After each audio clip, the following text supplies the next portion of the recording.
Good afternoon. Today we have the discussion about the medico legal evidences, post-mortem report. Actually, before switching over to the discussion, we have to know what is death. Death is defined under section 46 IPC, that is permanent cessation of life.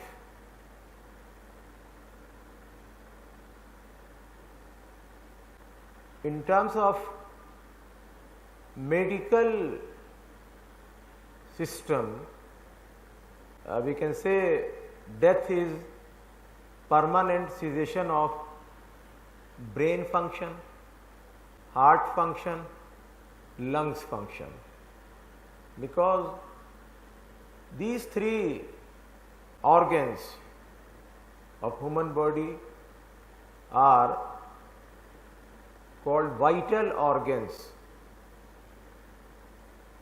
They maintain the life. When they are seized, their activity is seized, then we can say this is death. For brain functions recording, we doctor apply EEG, electroencephalogram, that records the activity of the brain. When this graph is flat, we say there is permanent cessation of brain function. Like this, the heart electrical recording is called ECG, electrocardiogram. When this is flat, we say this is the permanent cessation of the heart function. And for lungs, it is lungs function test, LFT, and the graph is called pulmogram, is flat, we say this is the permanent cessation of lungs function. अब क्या होता है कि जब brain काम करना बंद करता है तो उससे जो स्थिति उत्पन्न होती है, the condition which appears is called coma. And when the heart stops working, the condition which appears is called shock. And brain stops functioning, lungs stops functioning, it is called asphyxia. So these three, coma, shock and asphyxia, they are called triode of death. And brain, heart, lungs, they are called triode of life. When there is a cessation of this triode of life, it results in death. So the science of death is called thanatology. You can remember like this, thanatology. In autopsy, which is also known as post-mortem examination or also known as narcopsy, we are doing post-mortem for at least 6 factors. You can say there are 6 things which are evaluated in post-mortem examination. What those are? First is identification. You must keep in your mind identification. Second is time since death. Third, mode of death. Fourth, manner of death. Fifth, cause of death. And sixth, collection of forensic evidences. So in this 6 requirement we do the autopsy, and first of all we will discuss the identification, which is most important in post-mortem examination. All the bodies which are brought to autopsy, mortuary में जो भी शव विच्छेदन हेतु लाया जाता है उसमें सबकी पहचान मुकर्रर नहीं होती है. Every body has got not confirmed identification. So it is a very first earnest part of postmortem examination. We have to confirm the identity of the body. That is the very big evidence. You can say it is the big evidence in the court of law. For this identification, we have to estimate the age of the dead body, sex of the dead body, race of the dead body, height of the dead body.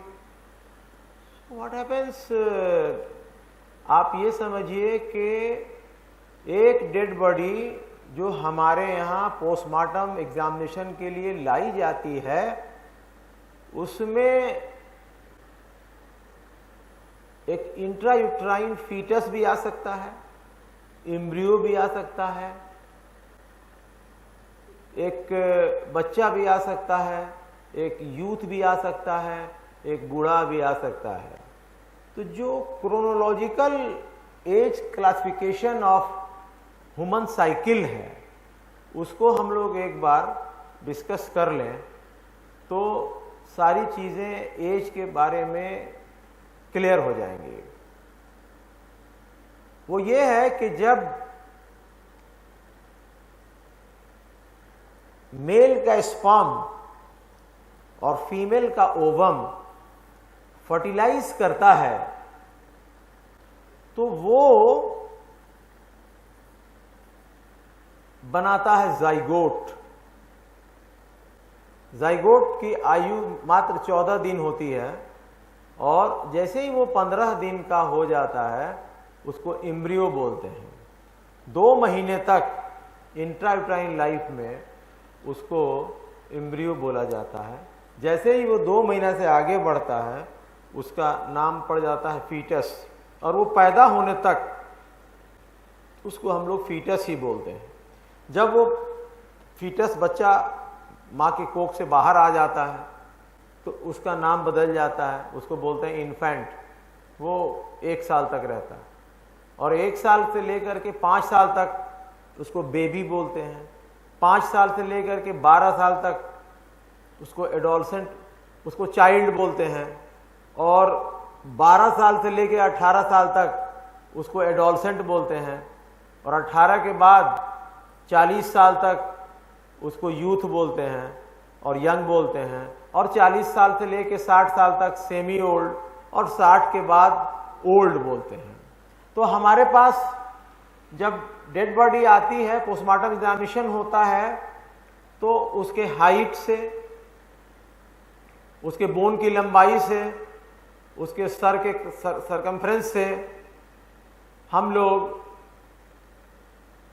उसका as का निर्धारण कर लेते हैं कि ये कितने approximate कितने साल का होगा. मैंने पिछले लेक्चर में कहा था कि age of the person, time since death और एज ऑफ द इंजरी, ये तीनों हमेशा अप्रॉक्सीमेट फॉर्म में होते हैं, नहीं कि एग्जैक्ट फॉर्म में. तो इसलिए अगर किसी की आयु निर्धारित की जाती है तो हम लोग स्लैब में करते हैं कि 11 से 12 साल है, 12 से 14 साल है, 14 से 16 साल का है, 16 से 18 का है, 18 से कम है, 18 से ज़्यादा है, 18 से 25 का है, 25 से 30 साल का है. तो ये एक डेफिनेट पैरामीटर्स होते हैं जिनके अंतर्गत हम लोग उस डेट की आयु निर्धारित कर लेते हैं. सेक्स के लिए एक तो सेक्स ऑर्गन्स बहुत ज़रूरी होता है. अगर मेल है तो मेल ऑर्गन्स होगा, फीमेल है तो फीमेल ऑर्गन्स होगा. लेकिन कभी कभी हमें डेड बॉडी मिलती है पोस्टमार्टम में जिसमें सेक्स ऑर्गन्स जानवर के द्वारा खा लिया गया हो या उसका प्यूरिफिकेशन हो गया, सड़ गया, तो अब जो ऑटोप्सी सर्जन होता है उसको उसके सेक्स के निर्धारण के लिए बोन्स का जो होता है परीक्षण करना होता है। तो उसके अंतर्गत स्कल और पेल्विस, ये दो ऐसे बोन हैं जो कि 98% बता देते हैं कि इस डेड का सेक्स क्या हो सकता है। इसके बाद जब से डीएनए सिस्टम लागू हुआ, डीएनए हिंदुस्तान में आया, एलेक्स जाफरी ने 1985 में इसको डिस्कवर किया और हम लोग हिंदुस्तान में 1990 के बाद इसकी प्रैक्टिस शुरू हो गई। तो डीएनए कॉन्फ़िगरेशन जो है उसका नाम दिया गया डीएनए फिंगरप्रिंटिंग। दैट मीन्स जैसे फिंगरप्रिंट्स का महत्व तो यह है कि 10⁻30 आबादी में एक आदमी की दूसरे से मिलेगी, जो कि असंभव है, वैसे ही एक का डीएनए स्पेसिफिक है और वो 10⁻30 में ही मैच कर सकता है। तो हम लोग पोस्टमार्टम में अब ये हुआ कि भाई उसकी जो आइडेंटिटी, हम क्यों सेक्स निर्धारण करें, क्यों उसका एज निर्धारण करें, क्यों उसका रेस निर्धारण करें। हम लोगों ने एक चीज़ देखा कि साहब इसका डीएनए सैंपलिंग कर दिया जाए डेड का। कोई भी डेड बॉडी आई हुई है उसका डीएनए सैंपलिंग करके सुरक्षित रख देंगे, और अगर बाद में कोई क्लेम बनता है किथ एंड किन का, पेरेंट्स का, रिलेशंस का, कि साहब ये हमारे ही परिवार का बंदा है, था, और तो उसके डीएनए से इसके डीएनए की मिलान कर ली जाती है। तो सवाल पैदा होता है कि साहब जब डीएनए सैंपलिंग आइडेंटिफिकेशन के लिए, द बिग एविडेंस, अगर हम करते हैं तो सबसे अच्छा डीएनए सैंपलिंग क्या होगा, तो वो होता है ब्लड। ब्लड कहाँ से, तो राइट वेंट्रिकल जो है हार्ट का, उससे अगर हम निकाल लें 10 ml ब्लड और प्रिजर्व कर लें, क्योंकि दो खून नहीं जमता है, एक पोस्टमार्टम ब्लड और दूसरा मेंस्ट्रुअल ब्लड, तो इसलिए उसमें ईडीटीए मिलाने की ज़रूरत नहीं है, एंटीकोगुलेंट मिलाने की ज़रूरत नहीं है। 10 ml ब्लड रख लिए, उससे डीएनए निकल आएगा किसका, डेड का, और अगर जो उसका क्लेमेंट है, जो क्लेम कर रहा है, उसका डीएनए मिलान किया जाएगा तो उसकी पहचान बहुत आसानी से हो जाती है और उस पर कोई डाउट नहीं है। There is no approximate, it is very correct identification. So the best sample for the DNA evidence collection for identification of the dead is blood, that is 5 ml to 10 ml blood will be taken from the heart of the deceased, of the dead body, of the corpse. If heart is empty, we are not getting, we squeeze the lung, so we get some blood. So it is very easy to find out whether keep out the blood from the dead, and for identification it is the best measure. But the question arises कि the dead body found, जो मिलता है dead body, वहाँ late purified stage में मिलता है, उसके सारे अंग सड़ चुके होते हैं, प्यूरिफाइड हो जाते हैं। तो एक इसके पहले कि हम स्विच ओवर हो, मैं आपको एक फीडबैक दे दूं। ब्रेन जो है वो तीसरे दिन लिक्विफाई कर जाता है, पानी हो जाता है। मरने के 3 दिन बाद ब्रेन लिक्विफाई कर जाएगा, पानी बन जाएगा, और चौथे दिन लंग्स पिट्रीफाई होता है, 5वें दिन हार्ट, 6ठे दिन लीवर, स्प्लीन, किडनी, इंटेस्टाइन, इस तरीके से 10वें दिन सारे इंटरनल ऑर्गन्स पिट्रीफाई कर जाते हैं, पानी हो जाते हैं, और बच क्या जाता है, मेल में प्रोस्टेट और फीमेल में यूटेरस। तो अगर यूट्रस है तो पिट्रीफाई नहीं करेगा, सेक्स भी बताएगा और उसका ये बताएगा कितने दिन पहले ये आदमी की डेथ हुई थी। तो जो पिट्रीफैक्शन से बॉडी आई तो 15 दिन के अंदर स्केलेटनाइज माने टोटल स्केलेटन बन जाता है, सिर्फ हड्डियां बच जाती हैं। अब चूंकि तो ब्लड मिलेगा नहीं, पिट्रीफाइड हो गया, तो अब क्या करें साहब? तो the best second sample of DNA collection is tooth. And what tooth? Is the molar tooth. एक मोलर दांत अगर निकाल लें डेड बॉडी में से तो वो हमारा डीएनए सैंपलिंग हो गया और हम लोग उसको प्रिजर्व कर देंगे, उससे उस मृतक का डीएनए निकल आएगा और उसके किथ एंड किन क्लेम करेंगे तो उससे उसका मिलान हो जाएगा। तीसरा सवाल है कि साहब गर्दन कटी हुई लाश है, उसमें तो दांत होगा नहीं, तो क्या लेंगे? तो the third best sample for DNA analysis is long bone. हाथ का बोन, रेडियस, अल्ना, पैर का bone, tibia, fibula, humerus, femur. अगर एक बोन, सिंगल बोन प्रिजर्व कर दिया जाएगा, उससे डीएनए मृतक का निकल आएगा और वो कंपैरिजन के लिए काफी है। अब सवाल ये होता है कि साहब रेलवे ट्रैक पर एक्सीडेंट हुआ, बॉडी क्रश हो गई, सारे हड्डियां जो है वो भी क्रश हो गई, तो खून नहीं मिलेगा, दांत भी नहीं मिलेगा, हड्डियां भी नहीं मिलेंगी, तो मिलेगा क्या? तो बाल, हेयर, 5 हेयर अगर मिल जाए तो वो हमारा एक डीएनए का सैंपल होगा और वो फॉलिकुलर हेयर, इट मीन्स की रूट के साथ, जड़ के साथ। तो चौथा बेस्ट सैंपल जो हमारा है वो है हेयर और मिनिमम क्या नंबर है? 5, और मिल जाता है, कोई दिक्कत नहीं होती है। अब नेक्स्ट क्वेश्चन राइज करता है कि साहब खून नहीं है, उसका दांत भी नहीं है, हड्डियां भी नहीं मिल पाई, बाल भी नहीं मिला, एक गोश्त का लोथड़ा पूरा का पूरा सनाया हुआ, कीमा हुआ मिल रहा है, तब क्या करेंगे?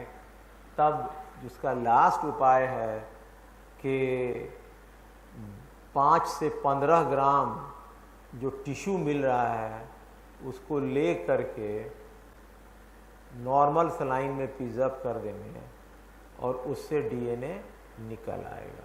तो हमारा 5 हुआ। First is blood, second is tooth, molar tooth, third is long bone, fourth hair, and last one any tissue which is available in 5 to 15 gram of weight in normal saline. So the identification, the identity of the deceased is preserved in normal saline, in autopsy, in these 5 factors. Either of these, any one is the enough to configure the DNA analysis of the deceased. The second thing in autopsy which is estimated is time since death. मृत्यु का समय क्या होगा?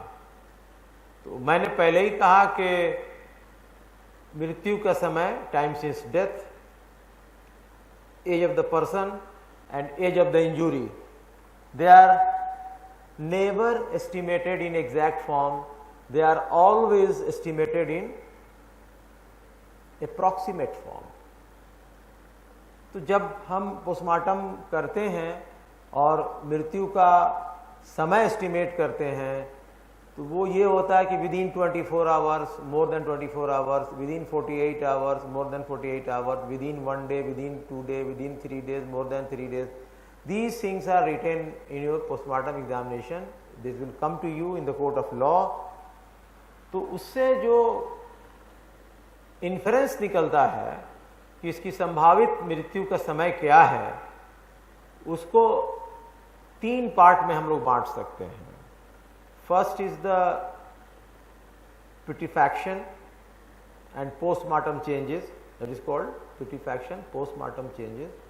Second is forensic entomology, or third enzymatic analysis.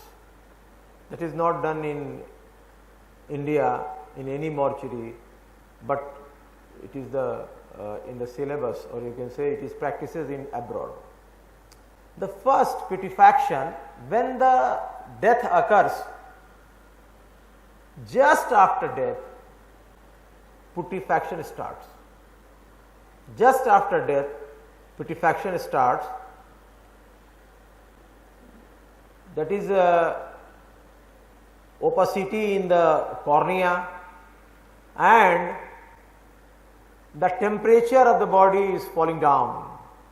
In postmortem, we take the rectal temperature, and this temperature falls hourly.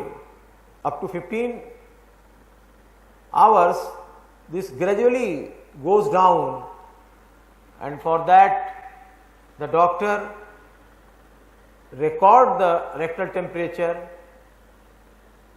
deduct from the normal body temperature, and divided by the constant number, it is coming, the fact is coming, the factor is called in hour approximate time since death. The state medico legal activities where every PMR is having rigor mortis. Rigor mortis, it is the postmortem stiffening of the body. मरने के बाद आदमी का हाथ पैर कड़ा हो जाता है, और सबसे लाजवाब चीज जो हमारा है वो ये है कि आईलिड जो है वो कड़ी हो जाती है, आंख की आईलिड है दोनों कड़ी हो जाती हैं। अब जैसे ही डेथ होता है, द राइगर मोर्टिस और पोस्टमार्टम स्टिफनिंग और postmortem rigidity it starts in eyes. वो आंख की जो पलकें हैं वो कड़ी हो गई, कड़ी होने से क्या होगा, आंखें खुली हो जाती रहती हैं। तो लोग गांव में या शहर में मजाक में या जो भी कहिए कहते हैं कि साहब किसके इंतज़ार में मुर्दे की आंखें खुली हुई हैं। वो कोई इंतज़ार नहीं है, वो पोस्टमार्टम रिजिडिटी है, राइगर मोर्टिस है, जिसके चलते आंखें खुली होती हैं। फिर वही अकड़न गर्दन में हो जाता है, जब कोई होल्ड करता है उसको उठाता है तो पूरा का पूरा शरीर उड़ जाएगा, गर्दन इतनी टाइट हो जाती है, हाथ पैर अकड़ जाते हैं, इसको बोलते हैं राइगर मोर्टिस। और इसका एक सिंपल फॉर्मूला है कि ये 12 घंटा में टोटल बॉडी में डेवलप कर जाता है, 12 घंटा तक रहता है और 12 घंटा में खत्म होता है। इसको बोलते हैं रूल ऑफ 12। तो अगर राइगर मोर्टिस आधे में डेवलप है और आधे में नहीं है तो इट मीन्स कि उसकी मृत्यु 12 घंटा के पहले हुई है। अगर राइगर मोर्टिस फुल्ली डेवलप्ड है हाथ और पैर में, इसका ये डिरेक्शन है कि वो आदमी 24 घंटा के अंदर मरा है। और अगर राइगर मोर्टिस खत्म हो चुका है तो इट प्रूव्स कि the person had died not less than 36 hour before. तो ये रूल ऑफ 12 राइगर मोर्टिस में एक simple collection of time since death का फॉर्मूला है, जिसको हर डॉक्टर मॉर्चरी में प्रैक्टिस करता है। इसके अलावा postmortem hypostasis is called livor mortis, postmortem cooling algor mortis, और आंखों में 2 चेंजेस मिल जाती हैं, this is called tache noire and rail road sign. ये 6 से 12 घंटा तक के मृत्यु के लिए फैक्टर्स हैं। अब जब बॉडी में पीलिंग माने होता है छिलना, पीलिंग ऑफ स्किन शुरू हो जाता है, ये प्रूव करता है कि उस व्यक्ति की मृत्यु कम से कम 3 दिन पहले हुई है। और ब्लैकनिंग हो जाता है स्किन का, लगता है कि कोई चीज डाल के जला दिया गया हो, ऐसा होता नहीं है। वो ड्यू टू पिट्रीफैक्शन होता है, डिलेड पिट्रीफैक्शन है, पोस्टमार्टम चेंजेस है, तो वो 3 दिन से ज्यादा की कहानी को बताता है। और इस प्रोसेस में मैंने पहले ही डिस्कस किया कि 15 दिन के अंदर टोटल स्केलेटन फॉर्म कर जाता है, और अगर स्टेरलाइज है तो हम एक्सटर्नली कह सकते हैं कि उसकी मृत्यु कम से कम 2 हफ्ता पहले हुई होगी। अब बहुत से कंडीशंस हैं जिसमें कि अर्ली स्टेरलाइज हो जाता है, बहुत से कंडीशन है जिसमें बहुत डिलेड होता है। तो एक वर्ड्स आता है ममीफिकेशन। ममीफिकेशन क्या है कि अगर डेड बॉडी को बालू के अंदर रख दिया जाए और पानी थोड़ा थोड़ा आए तो वो सड़ेगा नहीं, ऊपर से वो ममीफाई हो जाता है, ह्यूमिडिटी रहती है वहाँ पे और उसको ड्राई एयर मिलते रहता है, तो वो जितनी पिट्रीफैक्शन का जो मेथड्स है वो डिलेड हो जाता है और एक्सटर्नल सारे फीचर्स स्किन जो है वो प्रिजर्व होते हैं। तो that mummification preserves the body. It is the natural preservation method. In Egypt they were using some lotion, some acid and base, some chemicals to preserve the body. हम लोग पढ़ते हैं कि ममी पाया गया फिरौन का। तो जो ममीफिकेशन है यह है कि एक्सटर्नल पिट्रीफैक्शन से बचाने के लिए। आगे एक जो दूसरा है फोरेंसिक एंटेमोलॉजी, वो बहुत ही इंटरेस्टिंग है। लोग जब किसी की मृत्यु हो जाती है और अगर डेड बॉडी कहीं वीराने में पड़ी हुई है तो उस पर कीड़े रेंगते रहते हैं, तो लोग कहते हैं बड़ा घोर पाप किया था साहब, देखिए मरने के बाद कितने कीड़े पड़े हुए हैं। ये कोई ज़रूरी नहीं है कि वो पापी होगा उसी का कीड़ा पड़ेगा डेड बॉडी पे, ऐसा कुछ नहीं है। ये एक नॉर्मल नेचुरल प्रोसेस है। जैसे ही मनुष्य की मृत्यु होती है, जानवर की भी होती है, तो मक्खियां आके जो सुरक्षित स्थान है कान में, गर्दन के फोल्ड में, कांख में, अंडे दे देती हैं। Egg laying starts just after death of the person. अंडा दे दिया उन्होंने। अब क्या होता है कि अंडे का हैचिंग होता है, माने अंडा से बच्चा बाहर आता है। तो जब बच्चा बाहर आता है उसको बोलते हैं लार्वा। वो पतला पतला कीड़ा होता है, सुई की नोक की तरह, वेरी थिन, महीन महीन महीन महीन, पूरे बॉडी में 1-1, 4-5 करोड़ रेंगते रहते हैं। एक दिन बाद जाइएगा देखिएगा साहब वो बहुत मोटे हो गए, उसको बोलते हैं प्यूपा। फिर 2-3 दिन बाद जाइएगा देखिएगा वो उसमें पर निकल आए और उड़ने लगा, पंख आ गया। तो जो ये अंडा, लार्वा, प्यूपा, फ्लाइज का फंडा है वो ये है कि मक्खियों की जो संतानें हैं उनका मेटामॉर्फोसिस होता है, और इस मेटामॉर्फोसिस को forensic इंटेमोलॉजी, forensic in the court of law, इंटेमोलॉजी science of insects में देखा गया कि एक प्रोग्रेसिव चेंजेस आ रहा है, जिसको साइंटिस्ट ने नोट किया कि पहला दिन अंडा दिखाई देगा, तीसरे दिन वो पतले पतले कीड़े दिखाई देंगे, और 5वें दिन मोटे जो हैं उनको बोलते हैं प्यूपा, पाइप से समझ लीजिए प्यूपा, वो दिखाई देंगे, और 7वें दिन फ्लाइज उड़ना शुरू हो जाती हैं। तो 1357 1357 याद रखिए। First day eggs, third day larva, 5th day pupa और 7th डे फ्लाइज।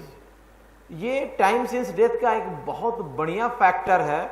अगर कोई डेड बॉडी एकांत में, जंगल में, नाले में, कहीं ऐसे जगह मिलती है 2-3 दिन डेथ के बाद, तो ये कीड़े रेंगते हुए मिलते हैं, और हमारे डॉक्टर साहबान अक्सर लिख देते हैं मैगॉट्स आर क्रीपिंग, तो मैगॉट्स जो है ये कॉमन नाउन है, और लार्वा प्यूपा जो है ये कॉमन नाउन नहीं है, ये प्रॉपर नाउन है।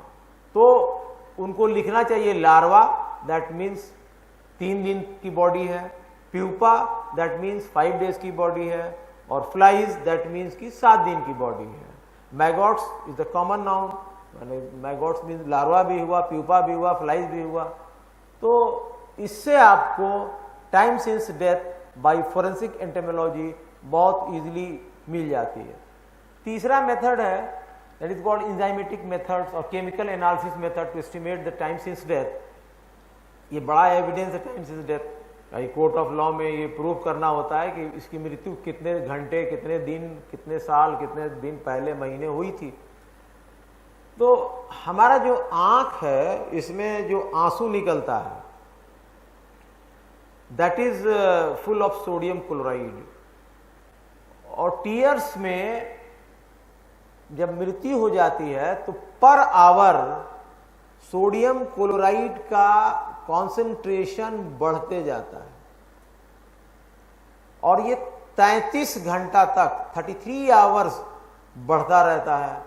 अगर ऑटोप्सी में उस टीयर्स ग्लैंड से टीयर्स को निकाल करके एनालिसिस कर लिया जाए तो जो बढ़ा हुआ सोडियम क्लोराइड का लेवल है वो ये बता देगा कि इसकी मृत्यु कितने घंटे अप्रॉक्सीमेटली हुई थी।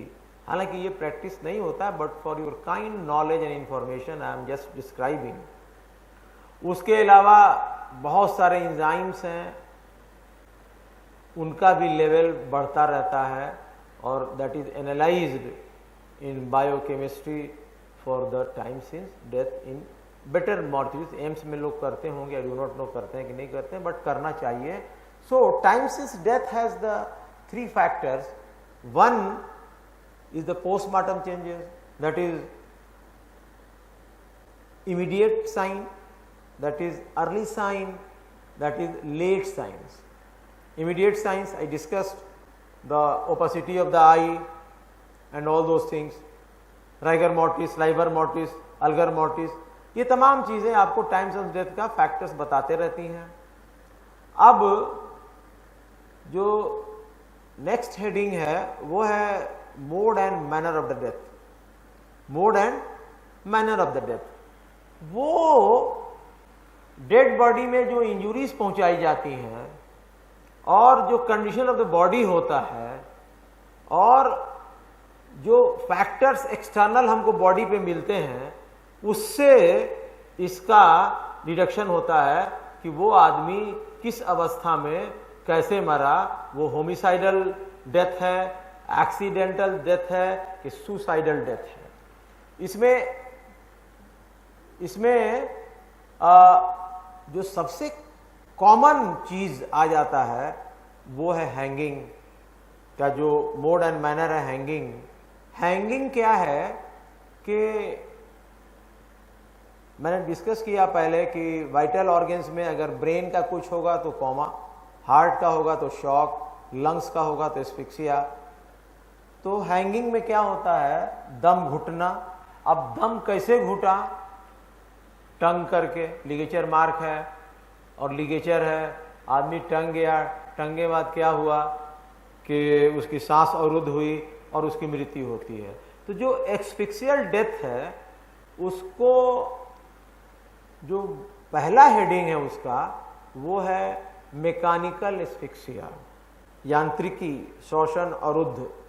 मैकेनिकल एस्फिक्सिया में अगर कोई नाक और मुंह बंद कर दे इसको बोलते हैं स्मॉदरिंग। अगर कोई कपड़ा ठूस दे हलक में तो बोलते हैं चोकिंग, या कोई खाना फंस गया तो बोलते हैं चोकिंग, और अगर कोई फंदा लगा के लटक गया तो हैंगिंग, और अगर फंदा को कस दिया जाए strangulation, that is called string strangulation, और अगर हाथ से गला दबा दिया जाए तो थ्रॉटलिंग। अगर कोई एक लाठी गर्दन के पीछे और एक लाठी गर्दन पे रख करके चढ़ जाए गर्दन पे तो उसको बोलते हैं बांस डोला। और अगर कोई अपने एल्बो से किसी को दबा दिया गर्दन, स्ट्रांग आदमी कमजोर को तो बोलते हैं मगिंग। और अगर उसके गले में एक फंदा डाले और पीछे से खींच दे तो लिंचिंग और गैरोटिंग। और अगर कोई छाती पर बैठ गया और नाक मुंह बंद करके खींच दिया तो बर्किंग। तो ये मैकेनिकल एस्फिक्सिया जो है on the methodology how it is implied, how it is causing, उसका नाम दिया गया। और लास्ट में आता है साहब ड्राउनिंग। नॉट ओनली पानी, लिक्विड में डूब गए तो ड्राउनिंग, वाटर में तो वाटर ड्राउनिंग, लिक्विड में लिक्विड ड्राउनिंग। तो अगर डूब गए और सांस बंद हो गया तो दिस ड्राउनिंग। तो ये मैकेनिकल एस्फिक्सिया जो है, इसमें जो कम्युनिस्ट है जिसमें आदमी आत्महत्या करता है, 60% जितना आत्महत्या है पूरे संसार में वो सब एंटीमार्टम हैंगिंग से होता है।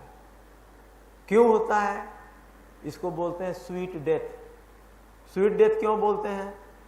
पेनलेस डेथ होता है, कहीं दर्द नहीं होता है।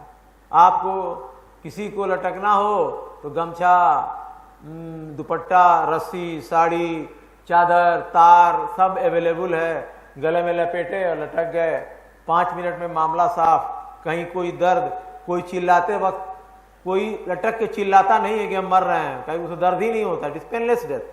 और कितने देर में होता है? 5 मिनट में। 6ठा मिनट में आदमी की मृत्यु हो जाती है। होता क्या है कि this mode and manner of death of hanging is 99.9% suicide. And if it is suicide, then what happens? This hanging is of so many types. आप देखेंगे कि आदमी की डेड बॉडी लटकी हुई है, जमीन में पैर छू रहा है। लोग बोलते हैं अरे कैसे लटक गया, जमीन में पैर छटका हुआ, लगा के फंदा रहता है, लटका दिया। तो ये एक भ्रम है। वो क्यों पैर छूते रहता है उसका रीजन बता दें। स्लिप ऑफ नॉट होता है। वो गांठ लगाया, वजन दिया, लटक तो गया, डेड बॉडी भारी हुई और वो स्लिप कर गया नॉट और जमीन को छू दिया। इस सबको बोलते हैं पार्शियल हैंगिंग। माने हैंगिंग है और हैंगिंग में जो कंस्ट्रिक्टिंग फोर्स होता है दो होता है, एक वेट ऑफ द बॉडी, दूसरा होता है weight of the head. And you will get so many cases in your career. मृतक का पैर दोनों जमीन से छू रहा है, मृतक का घुटना दोनों जमीन से छू रहा है, मृतक लाइंग डाउन में है लेकिन उसके गले में फंदा है। अब उसमें शक ये होता है इन्वेस्टिगेशन में कि साहब इसको मार के तब फंदा ला के इस पोजीशन में रख दिया गया है। तो मैंने पहले बताया था कि एक तो कि एंटीमार्टम लिगेचर मार्क जिसको बोलते हैं प्रेशर एब्रेजन होगा। अगर किसी को मार दिया जाए, if the somebody is murdered, तो the murdered sign will be there and the hanging ligature mark will be postmortem ligature mark. That's why आपको इस पे हैंगिंग पे एक कंप्लीट कॉन्फिडेंस नॉलेज होना चाहिए कि antemortem hanging is always suicide, 99.9% suicide without any appendages injuries. अगर हाथ पैर में कोई इंजुरी नहीं है और एंटीमार्टम हैंगिंग है तो we can conclude, we can inference this is suicide. अब क्या होता है कि ऑटोप्सी सर्जन जो ट्रेंड नहीं है, जो एक्सपर्ट नहीं है, वो लिख देता है strangulation, and strangulation is always homicide and hanging is always suicide. If it is homicide, if the hanging, antemartum hanging is homicide, this is called lynching. It is not hanging because एक आदमी को नहीं टांग सकता। 3 kilo का मछली अगर आपके हाथ में जिंदा पकड़ा दें तो घर लेके नहीं जा सकते हैं आप। तो आदमी तो 60 किलो से ऊपर वजन का होता है, तो आप you cannot hold the person to hang.